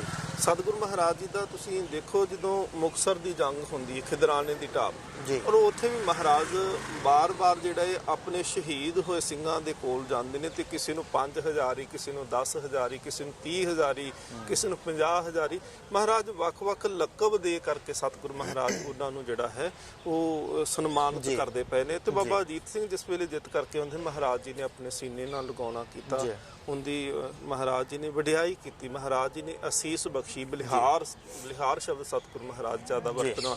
ਸੋ ਸਤਿਗੁਰੂ ਮਹਾਰਾਜ ਆਪਣੇ ਸਿੱਖਾਂ ਨੂੰ, ਆਪਣੇ ਪੁੱਤਰਾਂ ਨੂੰ ਉਹਨਾਂ ਤੋਂ ਬਲਿਹਾਰ ਹੀ ਜਾਂਦੇ ਨੇ ਕਿ ਜਦੋਂ ਉਹ ਧਰਮ ਦੇ ਕਿਸੇ ਕਾਰਜ ਵਾਸਤੇ ਜਾਣਾ ਔਰ ਉੱਥੋਂ ਜਿੱਤ ਪ੍ਰਾਪਤ ਕਰਕੇ ਆਉਣੀ ਤੇ ਮਹਾਰਾਜ ਉਹਨਾਂ ਤੋਂ ਸਦਕੇ ਜਾਣਾ, ਬਲਿਹਾਰ ਜਾਣਾ ਜੀ। ਬਿਲਕੁਲ। ਸੋ ਸਿੰਘ ਸਾਹਿਬ ਜੀ ਬਹੁਤ ਹੀ ਸੁੰਦਰ ਵਿਚਾਰਾਂ ਦੀ ਸਾਂਝ ਵਿਸ਼ਵ ਭਰ ਦੀਆਂ ਸੰਗਤਾਂ ਦੇ ਨਾਲ ਪਾ ਰਹੇ ਨੇ। ਬਾਬਾ ਅਜੀਤ ਸਿੰਘ ਜੀ ਦੇ ਜਨਮ ਦਿਹਾੜੇ ਦੇ ਮੌਕੇ ਦੇ ਉੱਤੇ ਅੱਜ ਦਾ ਜਿਹੜਾ ਇਹ ਪ੍ਰੋਗਰਾਮ ਅਸੀਂ ਕਰ ਰਹੇ ਹਾਂ ਇਤਿਹਾਸ ਦੇ ਪੰਨਿਆਂ ਵਿੱਚੋਂ, ਉਸ ਦੇ ਵਿੱਚ ਸੰਗਤਾਂ ਦੇ ਨਾਲ ਸਾਂਝ ਜਿਹੜੀ ਪਾ ਰਹੇ ਨੇ। ਸੋ ਅੱਗੇ ਚੱਲਦੇ ਹਾਂ ਤੇ ਗੱਲਬਾਤ ਇਸੇ ਤਰ੍ਹਾਂ ਹੀ ਜਾਰੀ ਰੱਖਦੇ ਹਾਂ। ਸਿੰਘ ਸਾਹਿਬ ਜੀ ਗੱਲ ਕਰੀਏ ਬਾਬਾ ਅਜੀਤ ਸਿੰਘ ਹੋਰਾਂ ਦੀ ਫਿਰ ਸ਼ਹਾਦਤ ਦੀ ਜਾਂ ਉਸ ਤੋਂ ਪਹਿਲਾਂ ਜਦੋਂ ਆਨੰਦਪੁਰ ਸਾਹਿਬ ਨੂੰ ਛੱਡਣਾ ਕੀਤਾ ਉਹਨਾਂ ਨੇ, ਤਾਂ ਆਨੰਦਪੁਰ ਸਾਹਿਬ ਜਿਹੜਾ ਆ ਉਹ ਕਦੋਂ ਛੱਡਿਆ ਤੇ ਕਿਵੇਂ ਦੇ ਉਸ ਵੇਲੇ ਹਾਲਾਤ ਜਿਹੜੇ ਆ ਉਹ ਬਣੇ, ਤੇ ਬਾਬਾ ਅਜੀਤ ਸਿੰਘ ਹੋਰਾਂ ਨੇ ਕਿਵੇਂ ਉਦੋਂ ਸਿੰਘਾਂ ਦੇ ਅੱਗੇ ਲੱਗ ਕੇ ਜਿਹੜਾ ਆ ਦੁਸ਼ਮਣ ਦਾ ਮੁਕਾਬਲਾ ਕਰਦਿਆਂ ਹੋਇਆਂ ਆਨੰਦਪੁਰ ਸਾਹਿਬ ਦੀ ਧਰਤੀ ਜਿਹੜੀ ਆ ਉਸ ਨੂੰ ਛੱਡਿਆ। ਦੇਖੋ ਜੀ, ਇਹ ਸਤਿਗੁਰੂ ਮਹਾਰਾਜ ਸੱਚੇ ਪਾਤਸ਼ਾਹ ਨੇ ਸਭ ਤੋਂ ਪਹਿਲਾਂ ਤਾਂ 30 ਮਾਰਚ 1699 ਦੀ ਵਿਸਾਖੀ ਨੂੰ ਅੰਮ੍ਰਿਤ ਸੰਚਾਰ ਕਰਦੇ ਨੇ ਜੀ। ਉਸ ਵੇਲੇ ਬਾਬਾ ਅਜੀਤ ਸਿੰਘ ਜੀ ਦੀ ਤਕਰੀਬਨ 12 ਸਾਲ ਤੋਂ ਉੱਪਰ ਉਮਰ ਜਿਹੜੀ ਹੈ, ਸਰੀਰਕ ਉਮਰ ਬਣਦੀ ਹੈ ਜੀ, 13 ਸਾਲ ਉਮਰ ਅਸੀਂ ਕਹਿ ਸਕਦੇ ਹਾਂ। ਉਸ ਵੇਲੇ ਸਤਿਗੁਰੂ ਸੱਚੇ ਪਾਤਸ਼ਾਹ ਮਹਾਰਾਜ ਜੀ ਦੇ ਪਰਿਵਾਰ ਨੇ, ਜਿੱਥੇ ਸਿੱਖਾਂ ਨੇ ਅੰਮ੍ਰਿਤ ਦੀ ਦਾਤ ਪ੍ਰਾਪਤ ਕੀਤੀ, ਉੱਥੇ ਸਾਹਿਬਜ਼ਾਦਿਆਂ ਨੇ, ਚਾਰੋਂ ਸਾਹਿਬਜ਼ਾਦੇ ਵੀ ਅੰਮ੍ਰਿਤ ਦੀ ਦਾਤ ਪ੍ਰਾਪਤ ਕਰਦੇ ਨੇ ਜੀ। ਸਨ 1704 ਦੇ ਵਿੱਚ ਜੀ ਸਤਿਗੁਰੂ ਸੱਚੇ ਪਾਤਸ਼ਾਹ ਮਹਾਰਾਜ ਜੀ ਦੇ ਆਨੰਦਪੁਰ ਨੂੰ ਘੇਰਾ ਪਾਇਆ ਜਾਂਦਾ ਹੈ। ਪਹਾੜੀ ਰਾਜੇ ਤੇ ਔਰੰਗਜ਼ੇਬ ਦੀਆਂ ਜਿਹੜੀਆਂ ਫੌਜਾਂ ਨੇ, ਉਹਨਾਂ ਵੱਲੋਂ ਘੇਰਾ ਜਿਹੜਾ ਹੈ ਆਨੰਦਪੁਰ ਸਾਹਿਬ ਜੀ ਦੇ ਕਿਲੇ ਨੂੰ ਪਾਇਆ ਜਾਂਦਾ ਹੈ ਜੀ। ਸਤਿਗੁਰੂ ਸੱਚੇ ਪਾਤਸ਼ਾਹ ਮਹਾਰਾਜ ਜੀ ਦੇ ਕਿਲੇ ਨੂੰ ਇਹ ਘੇਰਾ ਤਕਰੀਬਨ ਕਹਿੰਦੇ ਨੇ 7 ਮਹੀਨੇ ਤੋਂ ਜ਼ਿਆਦਾ ਸਮਾਂ ਘੇਰੇ ਦਾ ਬਣਦਾ। ਮਈ ਮਹੀਨੇ ਤੋਂ ਲੈ ਕੇ ਦਸੰਬਰ ਤੱਕ ਦਾ ਇਹ ਘੇਰੇ ਦਾ ਸਮਾਂ ਹੈ ਜੀ। ਜਿਸ ਸਮੇਂ ਦੇ ਵਿੱਚ ਅਸੀਂ ਦੇਖਦੇ ਹਾਂ ਕਿ ਹਰ ਦੁੱਖ ਜਿਹੜਾ ਸੰਸਾਰਿਕ ਦੁੱਖ ਹੁੰਦਾ ਹੈ ਜੀ, ਉਹ ਸੰਸਾਰਿਕ ਦੁੱਖ ਸਤਿਗੁਰੂ ਮਹਾਰਾਜ, ਉਹਨਾਂ ਦੇ ਪਰਿਵਾਰ ਨੇ, ਉਹਨਾਂ ਦੇ ਸਿੱਖਾਂ ਨੇ ਸਾਰਾ ਕੁਝ ਉੱਥੇ ਜਿਹੜਾ ਸੀ ਉਹ ਸਹਿਨ ਵੀ ਕੀਤਾ ਹੈ। ਔਰ ਜੋ ਉੱਥੇ ਚਾਲਾਂ ਵੀ ਚੱਲੀਆਂ ਗਈਆਂ, ਬਾਰ-ਬਾਰ ਸਤਿਗੁਰੂ ਮਹਾਰਾਜ ਪਾਤਸ਼ਾਹ ਜੀ ਨੂੰ ਕਈਆਂ ਚਾਲਾਂ ਦੇ ਰਾਹੀਂ ਉਹਨਾਂ ਨੇ ਕਿਲ੍ਹਾ ਛਡਾਉਣ ਦੀ ਕੋਸ਼ਿਸ਼ ਵੀ ਕੀਤੀ, ਭਾਵੇਂ ਉਹ ਗਾਂ ਦੀ ਜਨੇਊ ਦੀ ਕਸਮ ਖਾਣ ਦੀ ਵੀ ਗੱਲ ਕੀਤੀ ਜਾਂਦੀ ਹੈ। ਸੋ ਸਤਿਗੁਰੂ ਸੱਚੇ ਪਾਤਸ਼ਾਹ ਮਹਾਰਾਜ ਸਾਰੀਆਂ ਚਾਲਾਂ ਨੂੰ ਜਾਣਦੇ ਸੀ ਜੀ। ਅਖੀਰ ਤੇ ਪੋਹ ਦੀ ਰਾਤ ਹੈ, 6-7 ਪੋਹ ਦੀ ਰਾਤ, ਜਦੋਂ ਸਤਿਗੁਰੂ ਮਹਾਰਾਜ ਕਿਲ੍ਹਾ ਛੱਡਦੇ ਨੇ ਆਨੰਦਪੁਰ ਸਾਹਿਬ ਦਾ, ਉਸ ਤੋਂ ਪਹਿਲਾਂ ਔਰੰਗਜ਼ੇਬ ਦੀ ਲਿਖੀ ਹੋਈ ਕੁਰਾਨ ਦੇ ਉੱਪਰ ਕਸਮ ਹੈ ਜੀ। ਔਰ ਉਸ ਕਸਮ ਦੇ ਜਿਹੜਾ ਸੀ ਸਤਿਗੁਰੂ ਮਹਾਰਾਜ ਪਾਤਸ਼ਾਹ ਜੀ ਦੇ ਕੋਲ ਪਹੁੰਚਦੀ ਤੇ ਮਹਾਰਾਜ ਸੱਚੇ ਪਾਤਸ਼ਾਹ ਜੀ ਨੂੰ ਸਿੱਖ ਆਖਦੇ ਨੇ, ਮਹਾਰਾਜ ਹੁਣ ਤੇ ਹਿੰਦੁਸਤਾਨ ਦਾ ਬਾਦਸ਼ਾਹ ਜਿਹੜਾ ਹੈ ਉਹ ਕਸਮ ਖਾਂਦਾ ਹੈ ਤੇ ਸਾਨੂੰ ਕਿਲ੍ਹਾ ਛੱਡਣਾ ਚਾਹੀਦਾ ਹੈ। ਗੁਰੂ ਗੋਬਿੰਦ ਸਿੰਘ ਮਹਾਰਾਜ ਕਹਿੰਦੇ ਨੇ ਨਹੀਂ, ਇਹ ਇੱਥੇ ਵੀ ਫਰੇਬ ਹੈ, ਇੱਥੇ ਵੀ ਧੋਖਾ ਕੀਤਾ ਜਾ ਰਿਹਾ ਹੈ। ਔਰ ਕਦੀ ਵੀ ਅਸੀਂ ਇਹ ਨਾ ਸੋਚੀਏ ਕਿ ਸਤਿਗੁਰੂ ਮਹਾਰਾਜ ਜੀ ਦੇ ਨਾਲ ਧੋਖਾ ਕੀਤਾ ਗਿਆ ਹੈ। ਗੁਰੂ ਗੋਬਿੰਦ ਸਿੰਘ ਮਹਾਰਾਜ ਕਹਿੰਦੇ ਨਹੀਂ, ਅਸੀਂ ਕਿਸੇ ਦੇ ਧੋਖੇ 'ਚ ਨਹੀਂ ਅਸੀਂ ਆਉਂਦੇ ਪਏ, ਕੇਵਲ ਕਿਸੇ ਧਰਮ ਦੇ ਗ੍ਰੰਥ ਦਾ ਅਸੀਂ ਸਤਿਕਾਰ ਦੇ ਵਾਸਤੇ, ਕਿਉਂਕਿ ਜੇ ਅਸੀਂ ਨਾ ਛੱਡਾਂਗੇ, ਅਸੀਂ ਸਤਿਕਾਰ ਨਾ ਕਰਾਂਗੇ ਤੇ ਫਿਰ ਲੋਕ ਕਹਿਣਗੇ ਕਿ ਦੇਖੋ ਜੀ ਗੁਰੂ ਸਨ, ਉਹਨਾਂ ਨੇ ਧਰਮ ਗ੍ਰੰਥ ਦਾ ਸਤਿਕਾਰ ਨਹੀਂ ਕੀਤਾ ਤੇ ਦੂਸਰੇ ਕਿਵੇਂ ਕਰ ਸਕਦੇ ਆ ਜੀ ਜੀ। ਸੋ ਸਤਿਗੁਰੂ ਸੱਚੇ ਪਾਤਸ਼ਾਹ ਮਹਾਰਾਜ ਫਿਰ 6-7 ਪੋਹ ਦੀ ਦਰਮਿਆਨੀ ਰਾਤ ਹੈ ਤੇ ਉਸ ਵੇਲੇ ਕਹਿ ਰਹੇ ਨੇ, ਇਤਿਹਾਸ ਲਿਖਦਾ ਹੈ ਕਿ ਸਰਦੀ ਦੇ ਦਿਨ ਨੇ, ਸਰਦੀ ਦੀਆਂ ਬਰਫੀਲੀਆਂ ਠੰਡੀਆਂ ਕੋਰੇ ਦੀਆਂ ਰਾਤਾਂ ਨੇ ਜੀ। ਸਤਿਗੁਰੂ ਸੱਚੇ ਪਾਤਸ਼ਾਹ ਮਹਾਰਾਜ ਆਨੰਦਪੁਰ ਸਾਹਿਬ ਦਾ ਕਿਲ੍ਹਾ ਛੱਡਦੇ ਨੇ। ਥੋੜੀ ਥੋੜੀ ਬਾਰਿਸ਼ ਉਸ ਵੇਲੇ ਕਹਿੰਦੇ ਹੁੰਦੀ ਪਈ ਹੈ। ਤਾਰੋਂ ਕੀ ਸ਼ਾਨ ਸਤਿਗੁਰੂ ਕਿਲੇ ਸੇ ਰਵਾਂ ਹੋਏ, ਮਹਾਰਾਜ ਕਿਲੇ ਨੂੰ ਛੱਡਦੇ ਨੇ ਆਨੰਦਪੁਰ ਸਾਹਿਬ ਜੀ ਦੇ ਨੂੰ। ਔਰ ਸੱਚੇ ਪਾਤਸ਼ਾਹ ਮਹਾਰਾਜ ਜਦੋਂ ਕਿਲੇ ਨੂੰ ਛੱਡਦੇ ਨੇ ਤੇ ਸਭ ਤੋਂ ਪਹਿਲਾ ਜਿਹੜਾ ਜਥਾ, ਕਿਉਂਕਿ ਵਿਉਂਤਬੰਦੀ ਦੇ ਨਾਲ ਕਿਲੇ ਨੂੰ ਛੱਡਿਆ ਗਿਆ, ਆਨੰਦਪੁਰ ਸਾਹਿਬ ਦੇ ਅੰਦਰ ਬੀਬੀਆਂ ਵੀ ਸਨ, ਬੱਚੇ ਵੀ ਸਨ, ਸਤਿਗੁਰੂ ਮਹਾਰਾਜ ਜੀ ਦਾ ਆਪਣਾ ਪਰਿਵਾਰ ਵੀ ਸੀ। ਸੋ ਸਭ ਤੋਂ ਜਿਹੜਾ ਅਗਲੇਰਾ ਹਿੱਸਾ ਹੈ ਜਥੇ ਦਾ, ਉੱਥੇ ਗੁਰੂ ਗੋਬਿੰਦ ਸਿੰਘ ਮਹਾਰਾਜ ਪਾਤਸ਼ਾਹ ਜੀ ਔਰ ਸਤਿਗੁਰੂ ਸਾਹਿਬ ਜੀ ਦੇ ਨਾਲ ਕੁਝ ਚੁਣਵੇਂ ਸਿੱਖ ਤੇ 5 ਪਿਆਰੇ ਜਿਹੜੇ ਨਾਲ ਸਨ, ਹੋਰ ਬਹੁਤ ਸਾਰੇ ਸਿੱਖ ਜਿਹੜੇ ਸਨ ਉਹ ਨਾਲ ਅੱਗੇ ਚੱਲਦੇ ਨੇ। ਵਿਚਕਾਰ ਜਿਹੜੇ ਨੇ ਉਹ ਬਜ਼ੁਰਗ, ਬੀਬੀਆਂ, ਬੱਚਿਆਂ ਨੂੰ ਉਸ ਜਥੇ ਦੇ ਵਿੱਚ ਰੱਖਿਆ ਗਿਆ ਜੀ। ਉਸ ਤੋਂ ਪਿੱਛੇ ਜਿਹੜਾ ਸੀ, ਜਿਹੜੇ ਸਿੱਖਾਂ ਦਾ ਪਿੱਛੋਂ ਕੋਈ ਹਮਲਾ ਨਾ ਹੋਵੇ, ਉਹਦੀ ਰਾਖੀ ਦੇ ਵਾਸਤੇ ਬਾਬਾ ਅਜੀਤ ਸਿੰਘ ਜੀ, ਬਾਬਾ ਜੀਵਨ ਸਿੰਘ ਜੀ, ਬਹੁਤ ਸਾਰੇ ਐਸੇ ਸਿੱਖ ਸਨ, ਬਾਬਾ ਬੁੱਢਾ ਸਿੰਘ ਜੀ ਵਰਗੇ ਸਿੱਖ, ਉਹਨਾਂ ਸਾਰੇ ਸਿੱਖਾਂ ਨੂੰ ਜਿਹੜਾ ਸੀ ਉਹ ਪਿਛਲੇ ਜਥੇ ਦੇ ਵਿੱਚ ਰੱਖਿਆ ਗਿਆ। ਸੋ ਇਹ ਜਥਾ ਜਦੋਂ ਸਰਸਾਂ ਦੇ ਕੰਢੇ ਦੇ ਉੱਤੇ ਪਹੁੰਚਦਾ ਹੈ, ਉਸ ਕੰਢੇ ਦੇ ਉੱਤੇ ਪਹੁੰਚਣ ਤੇ ਪਤਾ ਲੱਗਦਾ ਹੈ ਕਿ ਪਿੱਛੋਂ ਫੌਜ ਨੇ ਹਮਲਾ ਕਰ ਦਿੱਤਾ ਹੈ। ਭਾਈ ਉਦੇ ਸਿੰਘ, ਉਹਨਾਂ ਨੂੰ 50 ਸਿੰਘ ਦੇ ਕੇ ਜਥਾ ਭੇਜਿਆ ਜਾਂਦਾ ਹੈ ਤੇ ਨਾਲ ਹੀ ਬਾਬਾ ਜੀਵਨ ਸਿੰਘ ਅਤੇ ਬੀਬੀ ਭਿੱਖਾਂ ਕੌਰ, ਸਿੱਖ ਇਤਿਹਾਸ ਦੀ ਪਹਿਲੀ ਸ਼ਹੀਦ ਬੀਬੀ ਹੈ, ਉਹਨੂੰ 100 ਸਿੰਘਾਂ ਦਾ ਜਥਾ ਦੇ ਕੇ ਜਿਹੜਾ ਸੀ ਉਹ ਪਿੱਛੇ ਭੇਜਿਆ ਜਾਂਦਾ ਹੈ। ਝੱਖੀਆਂ ਪਿੰਡ ਦੀ ਜੂਹ ਦੇ ਅੰਦਰ ਜਿਹੜਾ ਸੀ ਇਹ ਜੰਗ ਹੁੰਦੀ ਹੈ। ਬਾਬਾ ਅਜੀਤ ਸਿੰਘ ਜੀ ਵੀ ਜਥੇ ਦੇ ਨਾਲ ਜਦੋਂ ਉੱਥੇ ਪਹੁੰਚਦੇ ਨੇ ਤੇ ਉਹ ਉੱਥੇ ਜੰਗ ਕਰਨਾ ਚਾਹੁੰਦੇ ਨੇ ਜੀ, ਪਰ ਇਤਿਹਾਸ ਕਹਿੰਦਾ ਹੈ ਕਿ ਸਤਿਗੁਰੂ ਮਹਾਰਾਜ ਸਿਨੇਹਾ ਭੇਜਦੇ ਨੇ ਕਿ ਤੁਸੀਂ ਇੱਥੇ ਜੰਗ ਨਹੀਂ ਕਰਨੀ, ਤੁਸੀਂ ਸਾਡੇ ਨਾਲ ਅੱਗੇ ਜਾ ਕੇ ਜੰਗ ਕਰਨੀ ਹੈ ਜੀ। ਸੋ ਉੱਥੇ ਅਸੀਂ ਦੇਖਿਆ ਇਤਿਹਾਸ ਦੇ ਵਿੱਚ ਕਿ ਸਤਿਗੁਰੂ ਸੱਚੇ ਪਾਤਸ਼ਾਹ ਮਹਾਰਾਜ ਅੰਮ੍ਰਿਤ ਵੇਲੇ ਦੇ ਚੜ੍ਹਾਅ ਤੇ ਪਹੁੰਚਦੇ ਨੇ। ਆਸਾ ਕੀ ਵਾਰ ਦਾ ਕੀਰਤਨ ਹੁੰਦਾ ਹੈ, ਪਰਿਵਾਰ ਦਾ ਵਿਛੋੜਾ ਵੀ ਇਸ ਜਗ੍ਹਾ ਤੇ ਹੁੰਦਾ ਹੈ ਜੀ। ਮਹਾਰਾਜ ਜੀ ਦਾ ਪਰਿਵਾਰ ਤਿੰਨਾਂ ਹਿੱਸਿਆਂ ਦੇ ਵਿੱਚ ਮਾਤਾ ਸਾਹਿਬ ਕੌਰ, ਮਾਤਾ ਸੁੰਦਰ ਕੌਰ, ਭਾਈ ਮਨੀ ਸਿੰਘ ਇਤਿਆਦਿ ਸਿੱਖ ਜਿਹੜੇ ਸਨ ਉਹ ਉੱਥੋਂ ਹੁੰਦਿਆਂ ਹੋਇਆਂ ਜਿਹੜਾ ਸੀ ਉਹ ਦਿੱਲੀ ਤੱਕ ਪਹੁੰਚੇ ਨੇ ਜੀ। ਦੂਸਰਾ ਪਰਿਵਾਰ ਦਾ ਜਿਹੜਾ ਹਿੱਸਾ ਸੀ ਉਹਦੇ ਵਿੱਚ ਛੋਟੇ ਸਾਹਿਬਜ਼ਾਦੇ ਬਾਬਾ ਜੋਰਾਵਰ ਸਿੰਘ, ਬਾਬਾ ਫਤਿਹ ਸਿੰਘ ਤੇ ਮਾਤਾ ਗੁਜਰੀ ਜੀ ਉਹ ਉੱਥੋਂ ਹੁੰਦਿਆਂ ਹੋਇਆਂ ਜਿਹੜਾ ਉਹਨਾਂ ਦਾ ਸਫ਼ਰ ਜਿਹੜਾ ਹੈ ਉਹ ਸਰਹੰਦ ਜਾ ਕੇ ਖਤਮ ਹੁੰਦਾ ਹੈ ਜੀ। ਤੀਸਰਾ ਜਿਹੜਾ ਜੱਥਾ ਸੀ ਪਰਿਵਾਰ ਦਾ ਤੀਸਰਾ ਹਿੱਸਾ ਸੀ ਉਹਦੇ ਵਿੱਚ ਗੁਰੂ ਗੋਬਿੰਦ ਸਿੰਘ ਮਹਾਰਾਜ ਨੇ, ਸਾਹਿਬਜ਼ਾਦਾ ਬਾਬਾ ਅਜੀਤ ਸਿੰਘ ਜੀ ਨੇ, ਸਾਹਿਬਜ਼ਾਦਾ ਬਾਬਾ ਜੁਝਾਰ ਸਿੰਘ ਜੀ ਨੇ, 5 ਪਿਆਰੇ ਨੇ ਤੇ 35 ਕੁ ਸਿੰਘ ਨੇ ਜਿਹੜੇ ਸਰਸਾਂ ਨੂੰ ਪਾਰ ਕਰਦੇ ਨੇ ਤੇ ਰੋਪੜ ਕੋਟਲਾ ਨਿਹੰਗ ਖਾਂ ਕੋਲ ਜਾਂਦੇ ਆ।